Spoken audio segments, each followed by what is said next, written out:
hi, guys, and welcome to Practice Makes Parent, where we understand it's not about perfection, but about transformation. I'm Dr. Danny Huerta. And I'm Rebecca St. James. And this is a particularly fun episode, Danny. Like Yes, it Christmas, is. the hearts are warm, the homes are cozy. We're gearing up for the specialness of this season. There's snow. Do you guys get snow? We get a little bit of snow. Did you know that the year that Cubby proposed to me, on Christmas morning, we got snow on Christmas Day, which we never do. Super It was a romantic. miracle. Yeah, It was he a planned Hallmark that. movie. He planned it. Yeah. Way He to go, writes in Cubby. depths about it in our book. It's really, really sweet. It was so magical. Good. We got married on December 23rd. You did? This is a romantic time. So we weren't thinking about when kids came. and the complexity of having an anniversary. Yeah. The day you before. Didn't think that through. No, we didn't think that through. It's all romance. You don't always think things through when it's Yeah. romance, right? But we love having an anniversary around Christmas time. It is great. But you have to be extra intentional, right? We do. Sometimes Yeah. we postpone it to January, February, or March. There you go. Depending on what. But now that we have an empty nest, Rebecca, it's just kind of a new thing for us.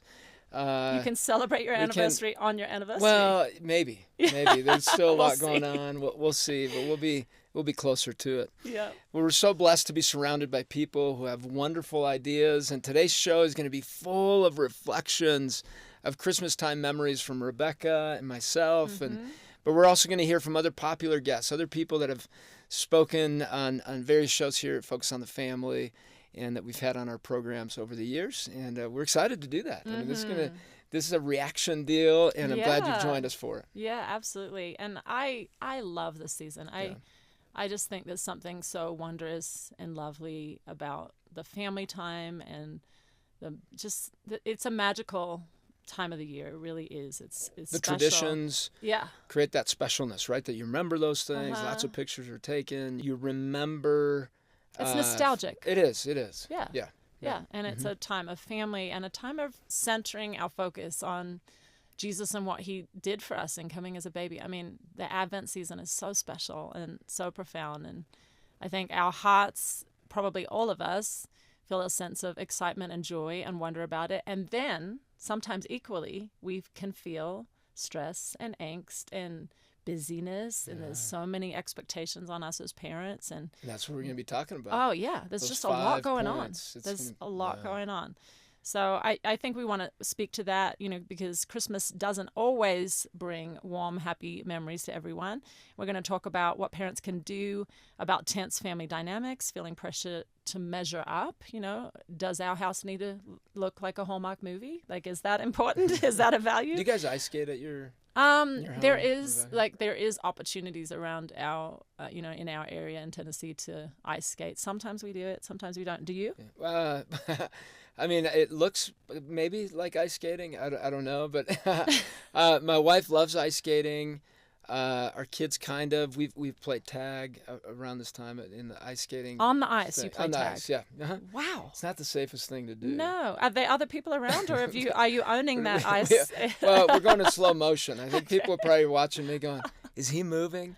But ice skating is a fun thing, especially for my wife, and so we've done that with her around this time. That's and so sweet. I'm sure you guys have other things you do around Christmas time that are special to your family, and we're going to be excited to hear from you on what some of those things are, to give each other ideas of what we can be doing as families, and also celebrating with you with what you're doing. And just know, with ice skating, I don't know if this happens to you, and let me know if it does.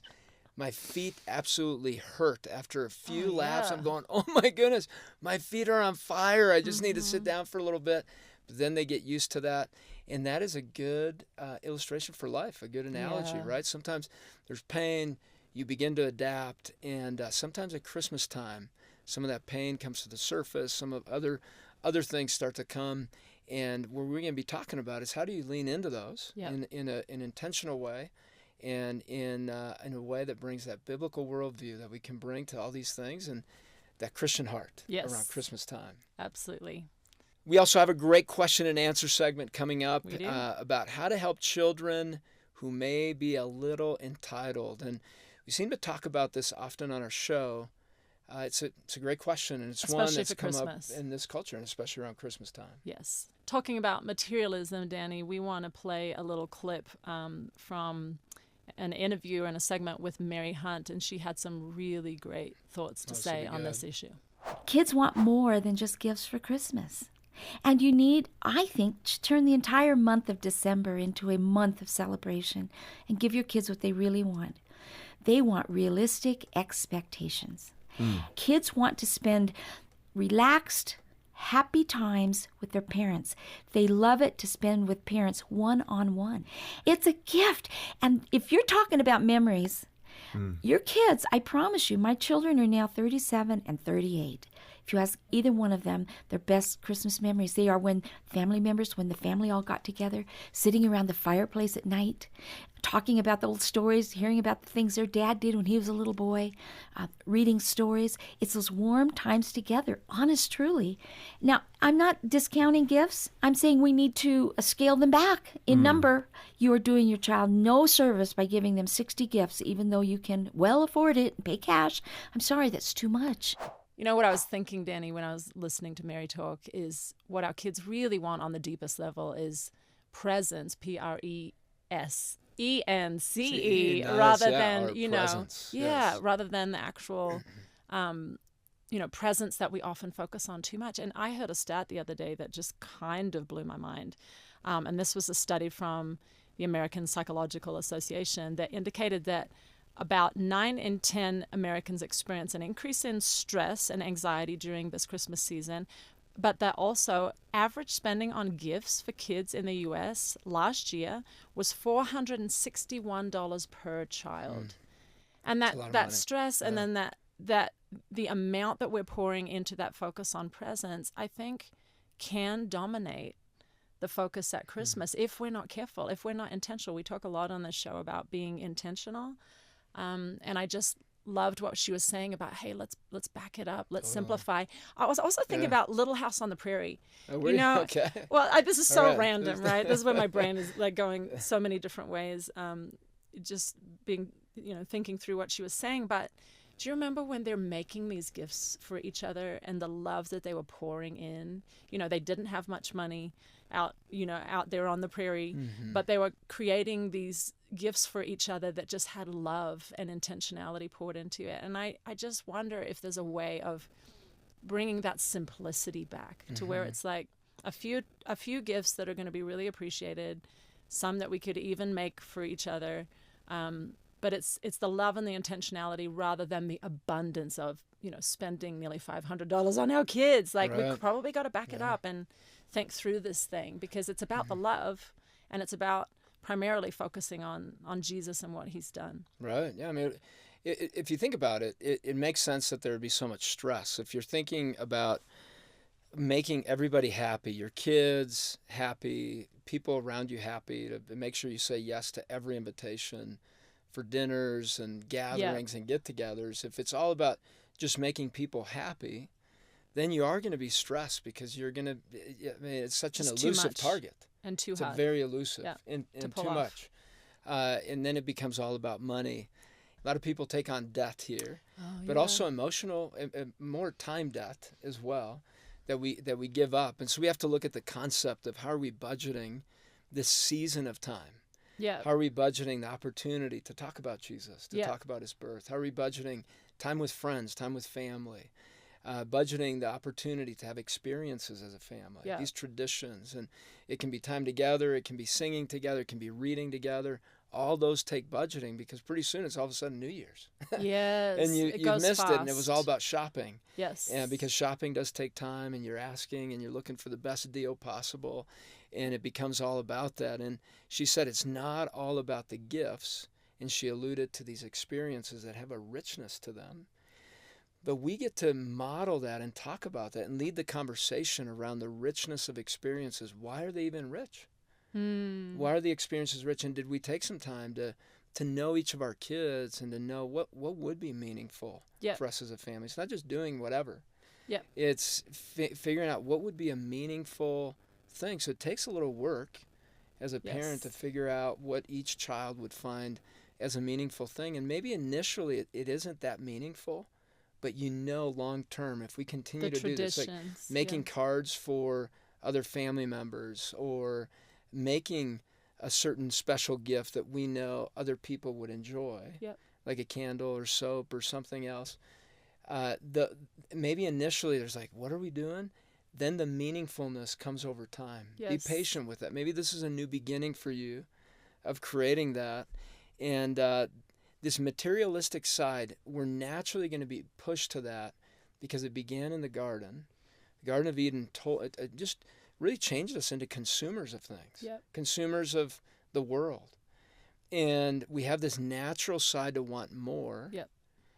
And if we didn't have that motivation of wanting more, we wouldn't be motivated to build things and do others. So there's a side to that is a natural design to us. But when it becomes all about me and my selfishness, that's when it becomes unhealthy. Yep.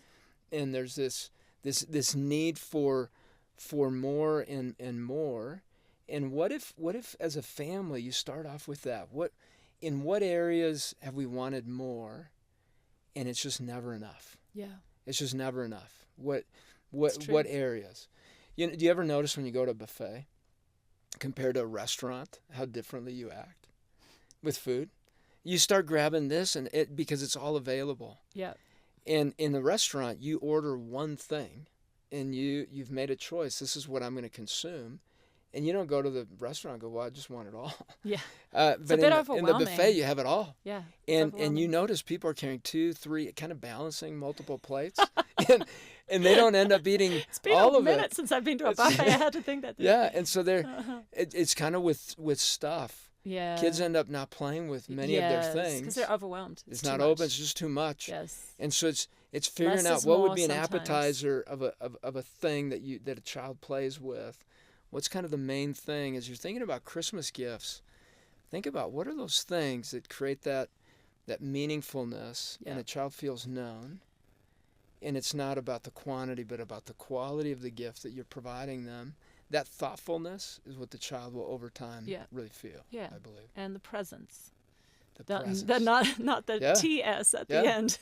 Because it's all combined, right? Yeah. There is something to be said about us receiving a gift where somebody thought about us. Absolutely. And knew you feel us. more loved. You feel more seen. Right. Through it.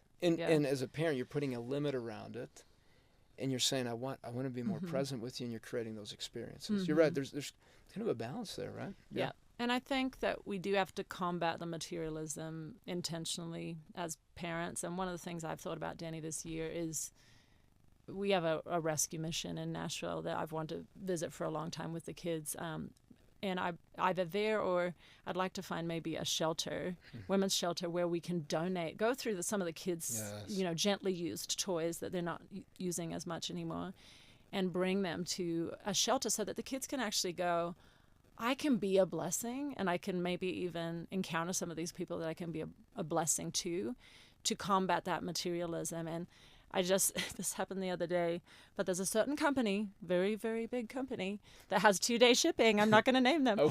But they sent a gift guide in October, Danny. In October, they're sending this gift guide out. I got it. And my kids are pouring through it going, I want this, I want this, I want this. And something in me as a mom was just rising up going, I feel the materialism, I feel the entitlement, I feel all that kind of rising up in my kids, and I want to be intentional about how we point it back first to Jesus and first to the character that is being built in them. Are they becoming, more selfish? Are they becoming more about others and more of a giver as they grow older? So I think these are the kind of things that this season can bring up, and I love that Mary is helping us to be intentional. Not that gifts are bad. There's a loveliness to giving, from the heart and blessing the ones that we love, but how can we, do that with balance? There's a lot of creativity out there with parents around this giving season. Yep. And one of them that you'll want to hear about is when a child is looking for a gift that they love, saying, hey, let's get that for another child because it must be a really good gift. Let's take that to a Christmas Unlimited, to a fire station. Yes. I'm glad you pointed that out. That's a great one to get for another child. And it creates an empathy and understanding that another child could also enjoy. I can bless someone that else. one. I love that, Danny. And you talk about the attitude being a gift as well. And you guys go, and many kids love to shop and go get that. Yeah. And now it connects it even more so in their mind because they're now able to picture another child enjoying a gift that they would enjoy. And so you're connecting some of that emotion in there. I know that in our home, Heather practices generosity so well. I have to tell her, man, I tell her all the time. I really, actually, I say, Heather, you are so generous. She learned it from her parents. Love that about who she is. And one of the years, she found out that Christmas Unlimited was taking in brand new toys. And she led the way in our home to have the kids use some of their money to go shopping. That's so great. And to have ownership over buying a gift at a young age, buying a gift for another child. Then we went to the Christmas Unlimited place, saw the place where families were going to come in and shop for free, shop for their gift. Wow. And these are families that were in tremendous need that weren't going to have the Christmas opportunity. And that's one of many examples. When I worked in the school district as a young school social worker, we would set up an opportunity for churches to be able to give gifts for certain families that we knew in the school district were not going to have a Christmas. They didn't have any finances for Christmas. So we were able to connect families here with certain gifts. There was one family, this it might make me cry, so hang on. There was a family that came from Mexico. The parents left a beautiful ranch in Mexico to come to the United States, and they had a severe special needs child. They had everything there. And as they came in, their ultimate goal was to get the services they needed for that child. They had some other children. The children were all in, and they left everything behind. Wow. Came to the U.S., had nothing. I got to meet them at the school district, and I asked them, hey, what are you guys going to do this Christmas? So we were doing an evaluation of their son to help them with what they needed there. And they said, no, we don't have anything. It's very simple. And I said, hey, what would be a wish list? They gave the wish list. The church poured into this family. Once they heard the story, and they were blessed. This family, over time, he ended up, they went through all the process, became legal. And so he ended up building a great concrete company. This family ended up now blessing other families with Christmas gifts and clothing and other things. Wow. They became a light in the community because it was given to them. And just know that their son was able to begin to speak. And wow. Where he was at in this little town, they said, oh, don't bring him to school. He can't come to school. There's no hope for him. Severely disabled. We don't do anything with that. The school surrounded this family. The boy was able to speak some words. It was such a blessing to them, and they were profusely thankful for the way they were surrounded. It was great. I love it. Yeah. There's so many What a opportunities joy to be able to be give. a part of that type of giving. Yeah. And God gives us opportunity to do that every Christmas season. Mm-hmm. Yes. Well, talking about joy, we have another clip from the wonderful Kathy Lipp. Let's listen in. I think that as women, we have to block out these voices that are telling us what Christmas is supposed to look like. Because if you look at the magazines, if you look at HGTV, but the standard is so high. And if this is something you struggle with, may I suggest maybe Pinterest is not the place for you to hang out. One, it's never going to look like it does on TV or on Pinterest. And so that builds up frustration. And then also, I think that sometimes we're doing these things to impress the wrong people. We want everybody else to think that we are that picture postcard Christmas family. And we know the inner turmoil that's going on. We know that not everybody is always happy, but we want to put up that wall to the world that says, no, we've got it all going on. No, we've got it all together. And I think that limits relationships within your family and with your friends, because if they really do believe that you've got Martha Stewart locked in a closet, it's hard to connect with somebody like that. But when you can say, you know what, we're keeping it simple this year because we've got a lot of other things going on. And so I think the idea of perfect, and a lot of people don't give themselves grace even when they're in a tough situation. Maybe you don't have the finances to make the Christmas that you've always made. Maybe you don't have the energy or the space, you've downsized, or the time to really recognize that and say, you know what, the first gift I'm going to give this season is grace to myself. That's good. Lots Martha of thoughts. Stewart in the closet. Martha huh? Stewart's in the closet. I was thinking of these young moms that are listening to this podcast, Yeah. but might be Joanna Gaines in the Yeah, closet. Joanna Gaines. That's it. Totally. Yes.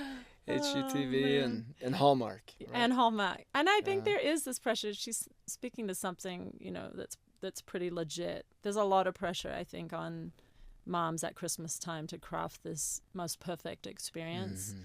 And I liked her note about grace to self. We're not great at that. Moms generally, I think, are not super great at grace to self.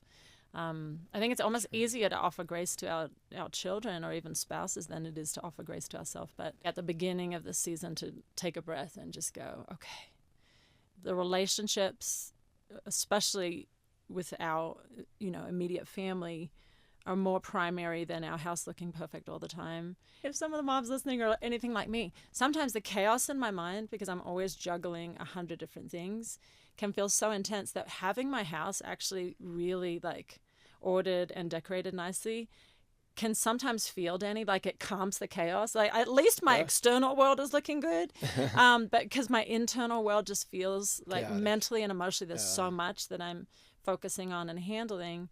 And so I can kind of relate to that feeling. Well, I can kind of control my house, but I can't necessarily control all the things. There's a sense of peacefulness. Yes, right? Yeah.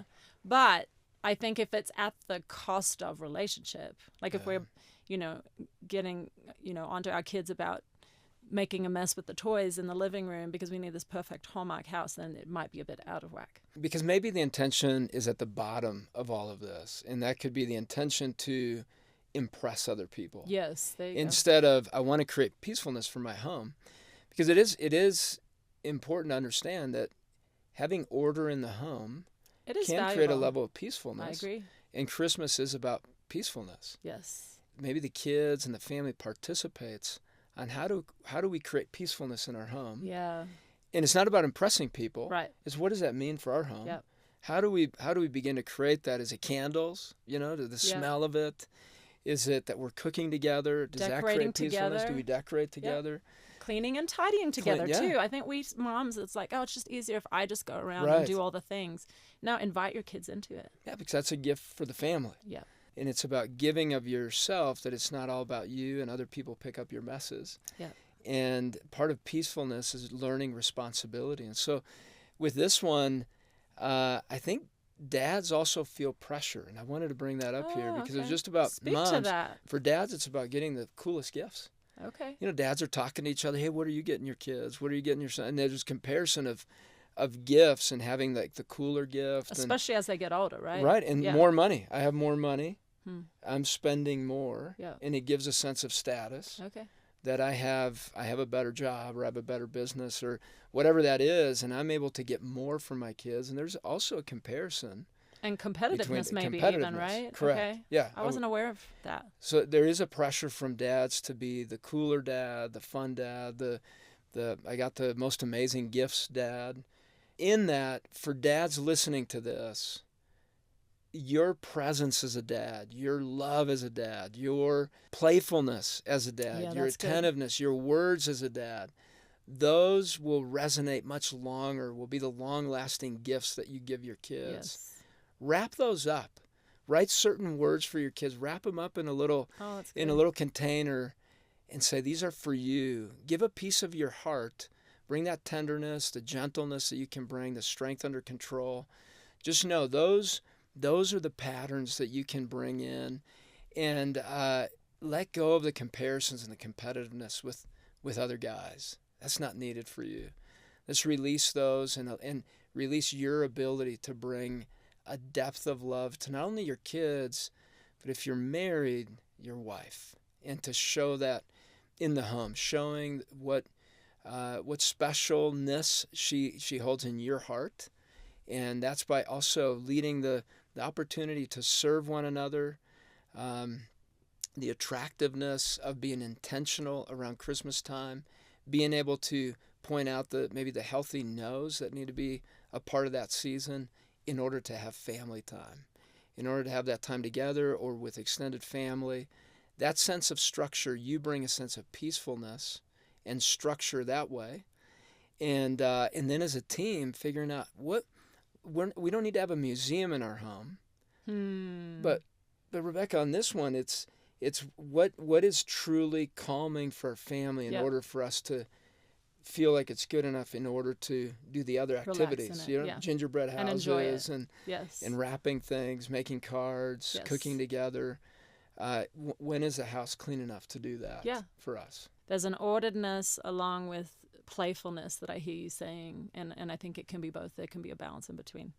Part of this, the joy side to this that I think about is the rhythm of praying together as a family. Yep. And the one that we mentioned a couple times here was the cooking together. Yes. Do you guys do that sometimes? I know for me that was special when the kids mentioned that. Yep. Baking together around this time, like having decorating cookies. And those things. I know those are special moments that don't require the materialistic side that we've talked about, or also the comparison to anyone. It's true. Yeah. That's a really good idea. Well, we want to move into another wonderful clip by our good friends Greg and Erin Smalley. They're so wonderful. Yeah. And we want to share a little clip from On family conflict. This is really an important one. When you look back over the years, even if you've been married for 2 years, you have 1 year of experience. Where were the triggers? Where were the stress points that you dealt with during the holiday season prior to that? And really what I love, Greg has been so wonderful with, asking me, what do you need? I noticed that sometimes there's tension between you and this other family member. What do you need from me? How can I support you? How can I come alongside of you and really protect you as your husband? And just coming up with a plan of how to best do that. And let me frame why this is so important. Okay, here's the problem. When we go back to visit family, to be around family, it will inevitably pull you back into those roles that you played as you were growing up. I don't care how old you are. I mean, here as a psychologist, I help people deal with these things, and I'll go home and I'm right back in. You're 12 years old. Exactly. And see, the problem when that happens, and now we're doing these crazy things that Erin, she's not used to watching me do these things, behaving this way. And so it can really lead to conflict between us. I mean, one of the biggest fights that we ever got into was during one of those holiday times, to where we were with my family and something happened and I was acting weird. She needed something, and boom, we just were in this huge, huge argument. And I'm telling you, that had everything to do with the fact that I was already in that weird kind of just reliving all this childhood stuff, and just realize that that's going to happen and just expect it. Because then that's a part of then what you can talk about to go, okay, when I see you, Erin gets really, really quiet. What's funny is we were with family the other day, and it was the kids and us and then some extended family members, and I got a text on my phone. I'm like, So I look at it, and it's my daughter who's sitting right next to me, and she literally said, "Why are you acting like that?" It's because often we walk back into our family system, we don't realize that we take on those roles that we carried, all the first 18 years of growing up in our family of origins. And I think that's why her point is so important, that as we're driving there, as we're flying there, at some point, it is so worthwhile for us as a couple just to say, okay, hey, with this particular family member, this kind of can happen. What's the game plan? And I love in 1 Corinthians 1:10, it says, "I appeal to you, brothers, that all of you agree with one another so that there may be no divisions among you, and that you may be perfectly united in mind and thought." That should be the goal for every couple as they're heading to a family gathering. How are we going to stay united? How are we going to stay as a team? How do you need me to support you? If you talk about that, see, you get then all those expectations out in the open, and that's how you make this experience successful. I was so challenged by what they were saying at the end, especially about talking about on the front end. I really want to do that this season before, coming to family events, even just kind of say to Cubby, like, how can I support you? Let's really be there for each other, because there are triggering moments. What do you think he'd say? He'll really think it through. He's such a thinker, such a deep well, and I know he'll give that some thought. But staying on the same team in those kind of environments where you are triggered, like I do remember it was a Thanksgiving or a Christmas, and we were at his sister's home, and we were with his extended family and his dad, and we were having a conversation. I don't think it was particularly loud or anything, but we were a little bit upset with each other or triggered each other. And apparently he told me afterwards he got really embarrassed because he thought the TV in the living room was kind of low, and he thought some of the family overheard our somewhat heated conversation. And that was hard for him, and he shared that with me. And I'm glad he did, because I'll be more sensitive to it in the future. But we get triggered. We get triggered with our, family of origin, and being sensitive to that, staying on the same team, talking about it on the front end, having a game plan. I loved that the Smalleys were talking about that. Yes. The roles. Did you? The roles within the family. The roles within the family. What do you think 100%. About that? Oh, I'm the oldest child, so I'm like, okay, is everyone good? That's right. Let's make sure we're functioning well as a team and feeling responsible for everybody's issues. Or how do your brothers respond to that? Oh gosh, I bet they love probably that, not right? well. I mean, I think I've chilled out a lot over the years, but I think an oldest can take on way too much responsibility within the family, and I think I've learned to sit back and go, that's not my deal to manage. See, I'm the youngest, Rebecca, so I take on that role of making everyone laugh, probably, right? What's that? Making everybody laugh. Well, try to joke around a lot. The comedian. I think both my mom and my sister have stronger personalities, and they come in and they're one. And my sister's the firstborn. Yep. And so it's like having two moms there. Yep. And I'll just laugh and smile, and they they'll take over, and then I become kind of more of the playful guy and the diffuser the peacemaker of everything. And it's funny when he mentioned the roles. I can just picture everybody just right into their roles right around Christmas time. Yep. Thanksgiving. I think a big one on the conflict side, and one that I talked to my son about right when he got married. I said, son, I don't want to be a part of creating conflict for you. Yeah. Just know around Christmas, around Thanksgiving, since there's so much family around here, there's going to be pressure for you to be at everything. And I just want to tell you, you need to establish your rhythms in your home. No pressure from us. That's if you so can't good, be there, Danny. Wow, don't what an come, example to right? others. That's really good. And that was hard for me because I have to be ready for the fact that he may not be there. Yeah. And I can't guilt them. I can't say, hey, you weren't there for Christmas.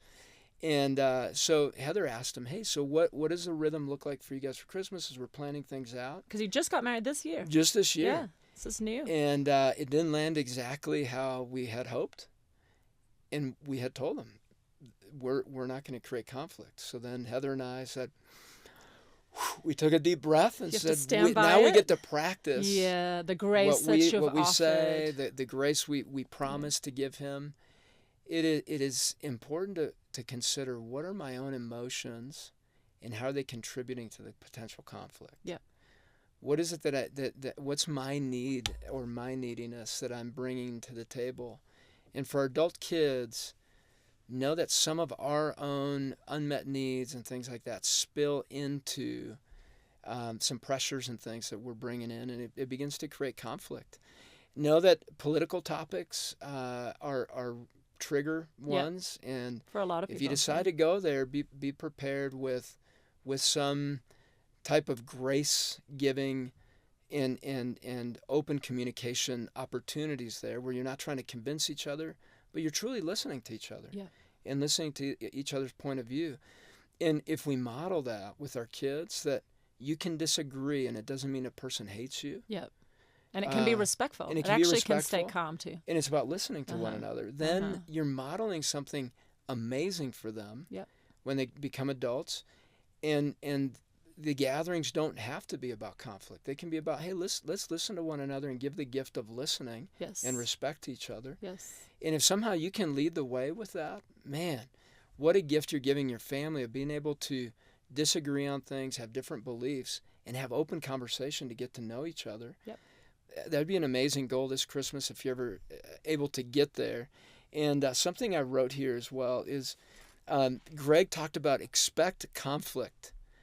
And if we do that, then we're not surprised by it. You prepare for that conversation or that moment where, if there's conflict, what am I going to do? And maybe it's just moving yourself out of the room. Maybe it's going to get a drink of water, so that you can figure out what do I need to do here? Do I need to convince somebody else? Do I need to get my way? What would be the most life-giving thing I could do? It's a good here? question. And so this expecting conflicts can be a good way to prepare. And the other one that he said is, what do you need as a spouse? I love that. Heather and I have used that, and I appreciate when she says, what is it that you need from me? It causes me to not demand. It causes me to think through, what do I really need from her? Yep. And is it really just something that I just haven't settled here and I'm expecting her to fix it? And maybe I don't need anything. Maybe it's me needing to repair some things inside of me, and it was expectations or other things that I'm having to fix. But it causes me to think instead of be stuck in my emotions. I love that. And so great tools that Greg and Erin provided in that clip. As you're thinking about conflict, Rebecca, what do you think has been the most helpful recommendation for you guys if you get stuck in conflict as a couple? I mean, because this is not just about couple, right? This is about family, but you as a couple, what has been the one tool that you guys think has been most helpful for you? I mean, the one that comes to mind immediately is just saying sorry quickly, being kind of humble in it and owning to something, because always in any kind of hard conversation, you can own to something humbly. And the humility, I think, just that vulnerability kind of breaks down some of the anger and the defensiveness that can rise up. And so I think if there is heightened emotion, just saying, hey, sorry, I probably didn't phrase that exactly right, or, I could have probably handled that better. How do we move through to a pathway of peace? Think about the diffusing there. Well, you just did. I mean, it could be applied to any relationship. Yeah. And being able to take that ownership is so threatening. But what a gift. We're talking about Christmas. Yeah. And there will be conflict for all of us. Literally all of us, there will be conflict, whether it's with spouse or children or extended family, probably a lot of times extended family, because there's, triggers there for all of us. But I think we can use that tool of humility and grace and saying sorry fast. I think it always helps. And it's related to that tiredness too. Yes. Right, because you're tired, you're all that stress combined with having some disagreement, conflict, unmet expectations. It's a bad combination. Unmet expectations. And Greg and Erin have another little clip here on that note that I think is so valuable for all of us. You can narrow it down to one word, and it really is around expectations.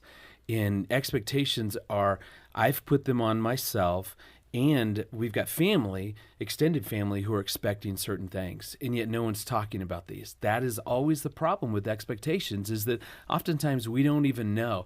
Let me give you an example of my own expectations. I think part of the problem is that people wrap this enormous amount of expectations into these family gatherings to make up for the whole rest of the year. They walk in thinking that we're going to have this glorious time and connect as a family. It's going to be great, and we'll be singing by the fireplace, and it's going to go wonderfully. The best time of the year. And it doesn't often work out that way because there's so many variables that can go wrong. So the moment that our expectations start to collapse, it creates conflict, it creates disappointment, we might shut down. So there's a lot going on internally, but then you've got all these external expectations of what our family is wanting and hoping and expecting for. And often these come from how we grew up. And typically, I grew up much differently than Greg as far as what we did around the holidays. And so my expectations were very different than his. And so then you introduce, 10 other people, and often those expectations clash because nobody really is identifying what they're expecting. I feel like it's really natural, Danny, just to kind of go in with these heightened sense of the possibilities of what could be, like it could be the Christmas where we're all just on the same page and peaceful and loving, and there's it's gonna be a no great conflict. Time. Food's gonna be perfect. Right. Everything's gonna just work out. Yeah. And I think maybe just kind of lowering some of those expectations and say, well, we'll be together, and that's a beauty in and of itself, but there's going to be grace for those moments that are hard, and especially with broken families and step parents and stepchildren and half siblings and all of so that common, the challenges there. Can you speak to those families that are listening right now, Danny, that probably feel very self-protective going into the holidays? What advice and encouragement can you give them? Well, the key word, self-protective. You're protecting your time, what you think you're expecting. I'm going to have the kids this amount of time. And a key word out there is called co-parenting. And this idea of co-parenting is two parents looking for the best interests of the kids instead of their own best interests. And that's truly with separate homes, thinking through what is going to be the best scenario for the kids. And especially around Christmas time and Thanksgiving, it can create tremendous amount of stress for kids, even depression, anxiety, resentment can come from a parent just deciding that they kind of own the kids. The expectations that I'm supposed to have the kids on this day and I have the right to the kids on this day, when maybe it's not the best for them on their schedule, maybe activities they have, or maybe the ex-spouse has certain circumstances where maybe it was surgery or something else where they needed to shift the day. Having that flexibility is such an amazing gift for the kids when you, with understanding, go into that knowing I'm still going to get to spend time with them and I don't need to demand it in a certain way in order to create all this tension and chaos.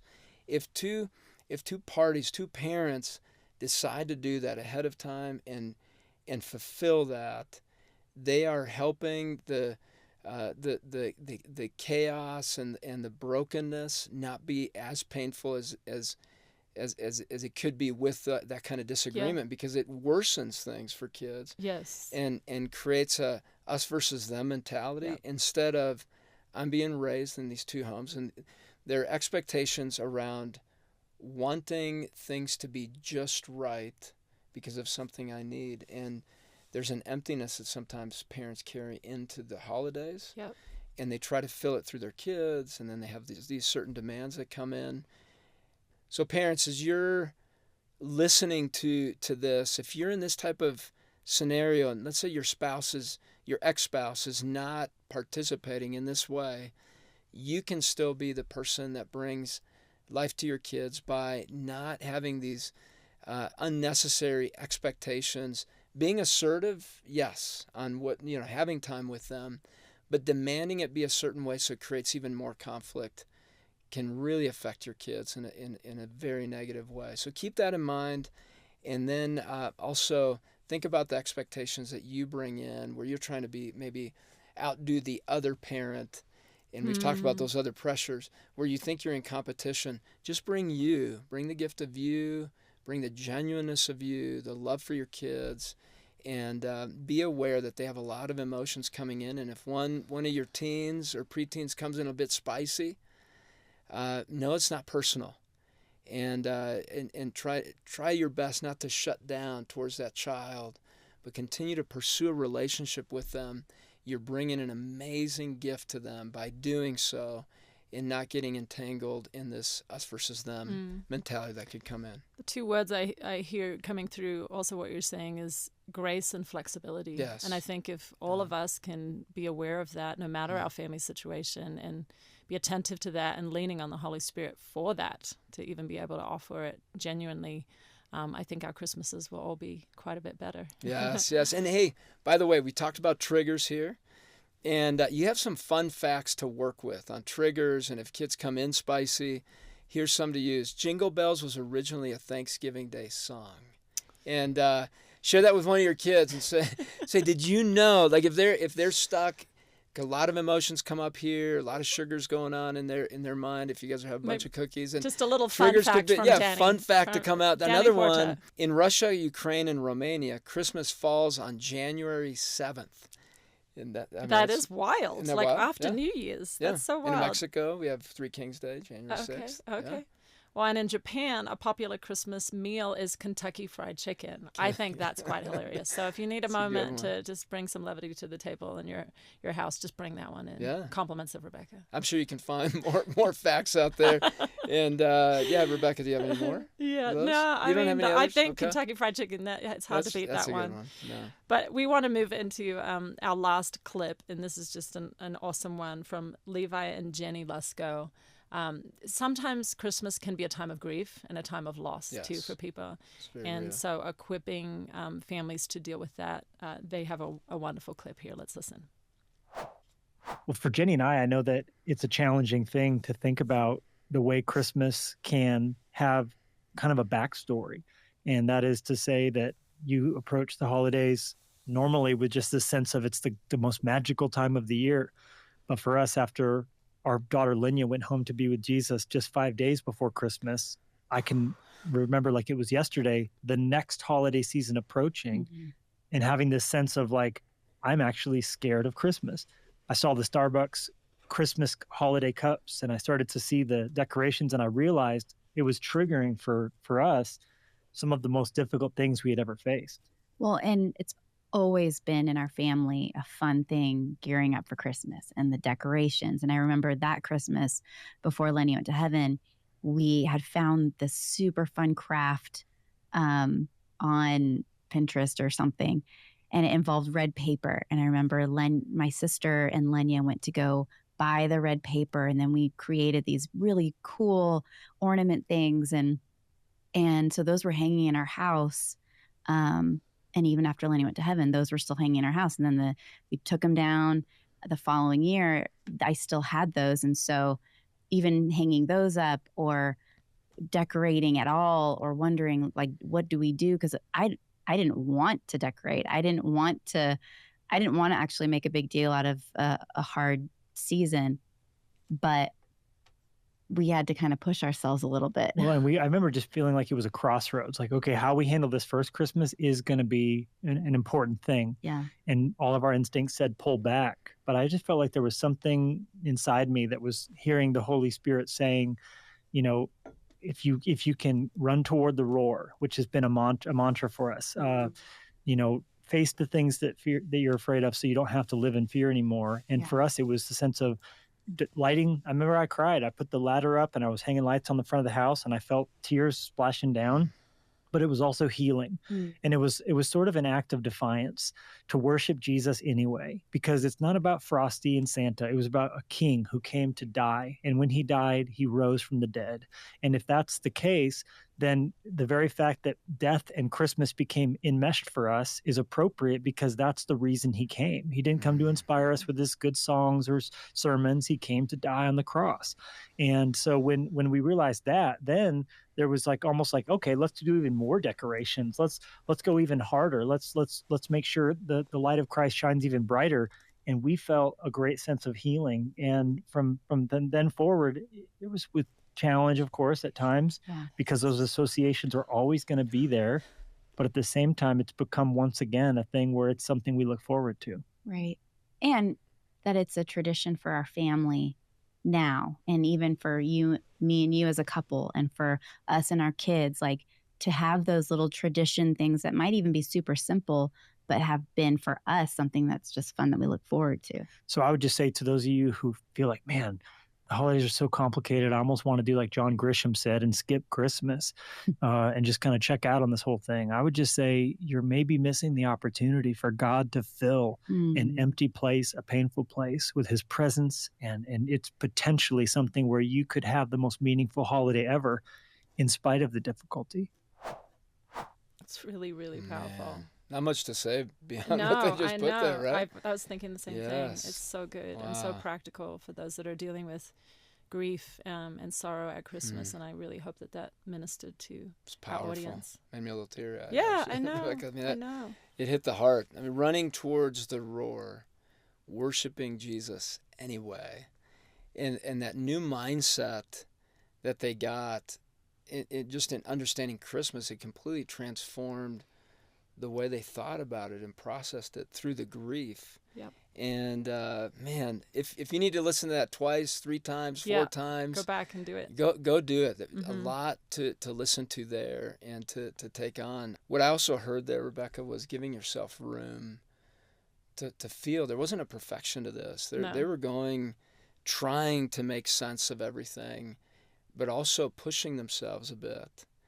Yep. Not ignoring it, not avoiding it, but running towards it for newness. Yep. And Christmas represents a newness. It does. And that's Jesus' birth, and he's coming again for a newness to heaven, to everything. And there's that hope that Christmas time can bring us in the midst of pain. Absolutely. And Merry Christmas to all of our listeners. Yes, Merry Christmas. Thankful to be on this journey with you. Thank you for journeying with us in your parenting, and we just hope that it's a really beautiful season of celebrating Jesus with your families, and that you see him showing up. Sing lots of songs. Silent Night, Jingle Bells, Jingle all the way. All right. Exactly. Merry Christmas. Merry Christmas. And next week, we will be talking with Darby Strickland. She will be sharing how to help children through the tough stuff in life. We'll be asking her how each age and stage can be ministered to when things go sideways, what to expect, and how to help them. Hey, that'll be a great conversation. Make sure to share that link with your friends. We want them a part of this community of parents. Absolutely. Appreciate you having here, and be sure to have a great Christmas. Let us know some of your traditions. If you're on YouTube, be sure to share that in the comments. I want to read them all. Yeah, absolutely. I'll share them with you too, Rebecca. Okay, share them with me. I'm Dr. Danny Huerta. I'm Rebecca St. James. Join us next time for more tips for transforming your parenting on Practice Makes Parent.